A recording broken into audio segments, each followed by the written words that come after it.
ለበርካታ ዓመታት በስደት ስትሰቃይ ኑራ ወደ ሀገሯ አገር አለኝ ዘመድ አለኝ ብላ ገባች። ነገር ግን በወንድሟና በእናቷ ክደት ተፈጸመባት።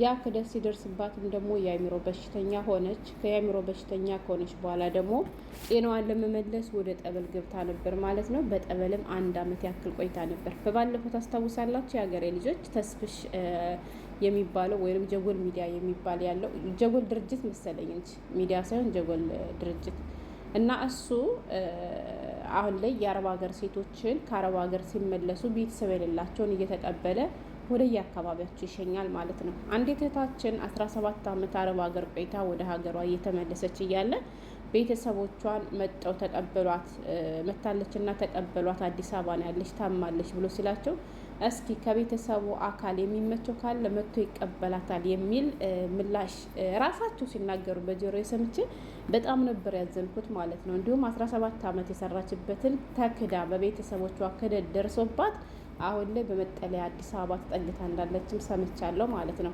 ያን ማታ ሰምቼ በበነገተው ከአባቴ ጋር እያወራው ነበርና እባክሽን ልጄ ነኝ የሁሉም ነገር ልክ አለው እያለ ሲለኝ እመጣለሁ አባቴ ምናምን ነገር እያልኩት እያለ እኔ ከእናንተ የምፈልገው አንድ ነገር ብቻ ነው፣ እሱንም ፍቃደኛ ከሆናችሁልኝ፣ ግን እንደሚሰማው ከሆነ ያስፈራል አልኩት ማለት ነው። ምንድን ነው እሱ ሲለኝ በቃ አንድ ነገር ብቻ ስለው ያለው ነገር ሁሉ የማን ሆንና ነው አንድ ነገር ብቻ የምትይ ሲለኝ ኧረ አባቴ በጣም ከባድ ነው። አንዲት ልጅ እኮ 17 ዓመት ሰርታ ቤተሰቦቿ ተቀብሏት ሲባሉ አባቷ አንቀበልሽም ሁሉ ብለው አሏት ምናምን ስለው እስኪ እህት ወንድምስ ያድርግ እንዲ የወለደ አንጀት እንዴት አስቻላቸው? ኧረ ልጅ ይሄ ወሬ ሆኖ የሚወራም አይደለም እንደዚህ ብለሽ እንዳታወሪ የሚል መልስ ነበር የሰጠኝ ማለት ነው። አሰላሙ አለይኩም ወራህመቱላሂ ወበረካቱ። ክርስቲያን ወገኖቼ ሰላም ብያለሁ። እንዴት ናችሁ? እኔ ያለው አልሐምዱሊላህ ሜሙ ሸቃሊት ነኝ። ዛሬም በአዲስ ቪዲዮ መጥቻለሁ። አብራችሁኝ ቆዩ። ለቻናሉም አዲስ ከሆናችሁ ላይክ፣ ሰብስክራይብ በማድረግ ቤተሰቡን ውድ ቤተሰቦች የሀገሬ ልጆች ልክ እንደኔ በስደት የምትኖሩ እባካችሁን ጥንቃቄ አድርጉ። ብዙ ዋጋ የከፈላችሁበት አውቃችሁ ፈልጋችሁ አምናችሁበት ካደረጋችሁ ችግር የለውም። ነገር ግን ሳታምኑበት ሳትዘጋጁበት እንደዚህ ያለ ዱብዳ ከደረሰባችሁ ነገም የእናንተ ጣፈንታ ይህ ሊሆን ስለሚችል ከአሁኑ ጥንቃቄ አድርጉ ማለት ነው። አሁን ላይ እየተለመደ መጥቷል። ገብቷችኋል? እኔ ህግም ራሱ ለእነሱ የሚያደላ ነው የሚመስለኝ። ምክንያቱም ሰው ቤተሰቡን ያላመነ መቼም ማንንም ማምንም አይደል። እኔ አሁን ለቤተሰቦች የምልከውን ብር ደረሰኝ አንድም ቀን አስቀምጬ አላውቅም። ለምን? ቤተሰቦች ስለሆኑ ይክዱኛል ብዬ ስለማላስብ ማለት ነው። ገብቷችኋል? እና ብዙዎቻችን ይህን ስለምናደርግ ይመስለኛል ያው ከሀገር ከገቡ በኋላ እንኳን ቢከሱ እንኳን ወደ ህግ ቦታ እንኳን ቢሄዱ አንድ ቦታውም ሆነ መሬቱ ሲገዛ ቤቱ ሲሰራ እዚህ ኢትዮጵያ ውስጥ ባለ በቤተሰብ ስም ስለሚሆን በቃ ህግም ለነሱ ነው የሚያደለው ማለት ነው። ስለዚህ ከአሁኑ ጥንቃቄ አድርጉ። እሱም ምንድነው መሰላችሁ አንዲት ትዕግስት የምትባል የቡታጅራ ተወላጅ የሆነች ልጅ በጣም ለበርካታ አመታት በስደት ስትሰቃይ ቆይታ ወደ ሀገሯ እንደገባችና መረጃውን በደንብ ላካፍላችሁና ከዚህ ያለውን ነገር ደግሞ በዝርዝር ነግራችኋለሁ ማለት ነው።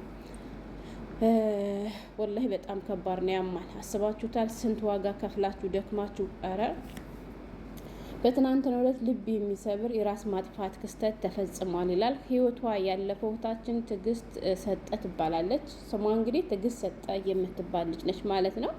የአረብ ሀገር የበርካታ አመታት ነዋሪ የነበረች ሲሆን በጣም በርካታ አመታትን አረብ ሀገር ላይ ኖራለች። ስንት አመት እንደቆየች ግን በዝርዝር አልተነገረም ማለት ነው። የቡታጅራ ልዩ ስሙ ኬላ አካባቢ ተወላጅ ነች ልጅቱ። የቡታጅራ ልጅ ነች ማለት ነው። ከብዙ አመታት የውጭ ሀገር ቆይታ በኋላ ወደ ሀገሯ ስትመለስ ያፈራችው ንብረት በሙሉ የሰራችው ቤት ሳይቀር ወንድሟና እናቷ አውድመውና አባክነው ሲጠብቋት አገኘቻቸው ይላል። እንግዲህ አስቡት፣ ማን እናቷ። እኔ ማለቴ እንዳልኳቸው አባቴ እስኪ እንደ ወንድምስ መቼም አለ ወንድምም አያስችለውም። ምክንያቱም ይሄ መወለድ የሚባለው ነገር አለ። ግን እንደ ወንድም እንኳ ያደረገው ቢባል ወላጅ እንዴት ነው አንጀታቸው የሚያስችላቸው? ድምፅሽን እንኳን እስከምሰማ እንዴት ነው የሚሆነው ልጅ የሚል ምላሽ ነበር አባቴ የሰጠኝ ማለት እና አንዳንድ ወላጆች አላቅም ብቻ ወላሂ። እና ንብረቷና ገንዘቧን በተመለከተ ስትጠይቃቸው እንደለመድሽው ሸቃቅለሽ ብይ የሚል ልብ የሚሰብር ቃላት ተሰነዘረባት ይላል። በዚህም ምክንያት በአእምሮ ህመም የተጠቃችው ትዕግስት ለመዳን ባስኬቶ ዞን ወደሚገኘው አቡነ አረጋዊ ገዳም ጸበል ገባች ይላል ማለት ነው። በቃ እንደዚያ ሲሏት ወደ ህግም አልሄደችም፣ ምንም አልሄደችም። ከአቅሟ በላይ ሲሆንባት ገና ሲናገሯት አይምሯ ተነካ ማለት ነው። አይምሯ ሲነካ እሱ ያደረገችው ነገር ቢኖር በቃ መፍትሄ ይሆነኛል ብላ ወደ አሰበችበት አካባቢ ነበር ያመራችው። እሱ ምንድነው ጸበል መግባት ማለት ነው። እና ለአንድ አመት ያክል ልጅቷ ማለት ነው እዚያ ቆይታለች፣ ጸበል እየተጠመቀች ማለት ነው። ጸበል እየተጠመቀችም ጤንነቷ እየተመለሰ ባለበት ሁኔታ በትናንትናው ዕለት ማለት ነው በቃ ማለት ስትጠመቅ ቆይታ ትንሽ ጤንነቷ ተመለሰላት። ያኔ ማስተዋል ጀመረች። ገብቷቸዋል። ያለፈውን ነገር ሁሉ ማስተዋል ጀመረች፣ ማስተንተን ጀመረች። የት እንደነበረች፣ ምን እንደተፈጠመባት ስታውቅ ማለት ነው ከዚህ በኋላ እኔ መኖር አስፈልገኝም ብላ ነው ይሄን ውሳኔ ወሰነችው። ገብቷቸዋል። እስከ ዛሬ ድረስ ግን ለአንድ አመት ያክል ብዙም ስለማታውቅ አይምሯ ብዙም ጤነኛ ስላልነበረ የሆነውን የተፈጠረባትን ነገር ስለማታውቅ ዝም ብላ እንድራ ነበር። ነገር ግን ጤንነቷ እንደተመለሰ ስታውቀው በትናንትናው ዕለት ራሷን አጠፋች ማለት ነው። የት ሆና ነው ያጠፋችው? ከዚያው ጠበል ቦታ ውስጥ ሆና ማለት ነው። ጠበል ቦታ ውስጥ ሆና ራሷን አጠፋች።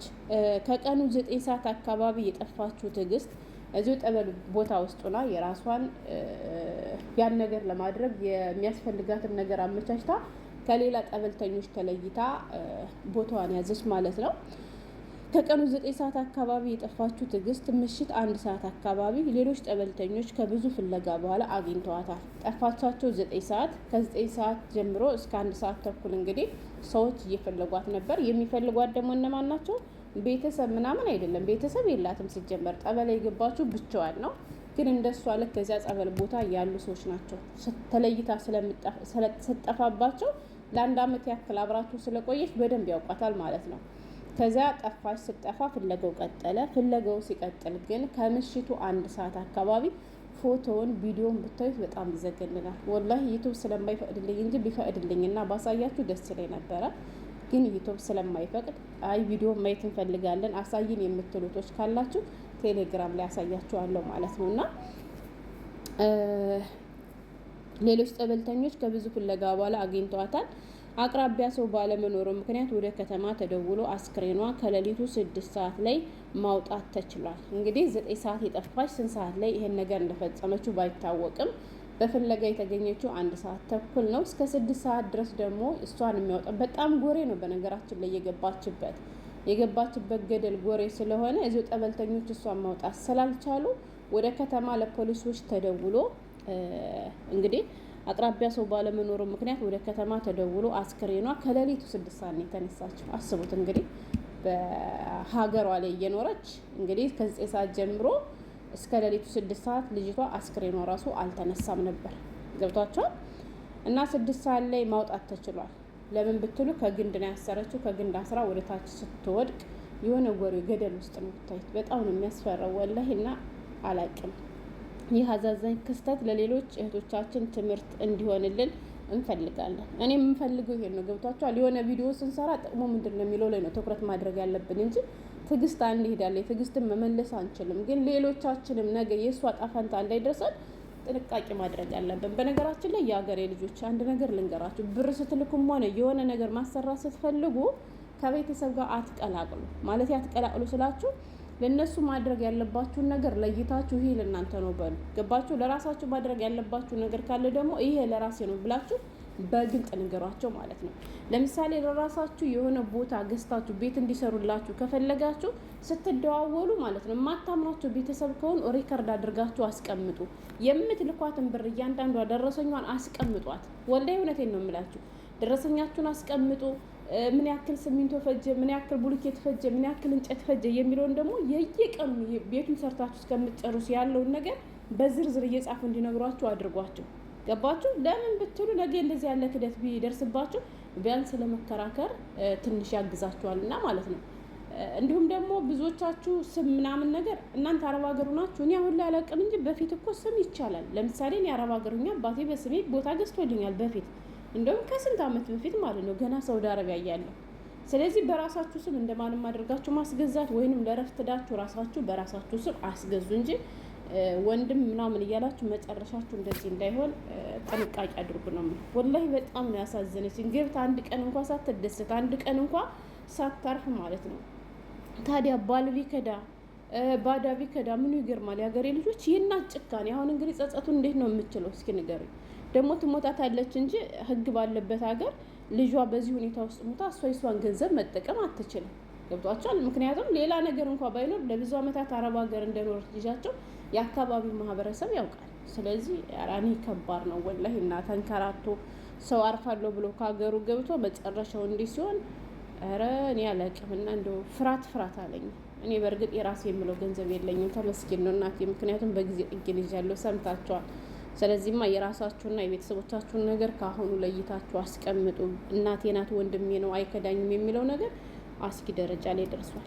በእርግጥ ሁሉም ቤተሰብ አንድ አይደለም። መግቢያ ላይ አባቴ ምን እንዳለ ነግሬያችኋለሁ። ዝም በይ ልጅ እንዲሁ የሚወራም አይደለም ምን አለ። ወላሂ 17 ዓመት ሙሉ ተንከራታ ተቀበሏት ሲባሉ እስኪ ከቤተሰቡ አካል የሚመቸው ካለ እኮ ነው ያሉ። ኧረ በጣም አስፈሪ ዘመን ላይ ደርሰና እንደው አላህ ይጠብቀን ያገሬ ልጆች።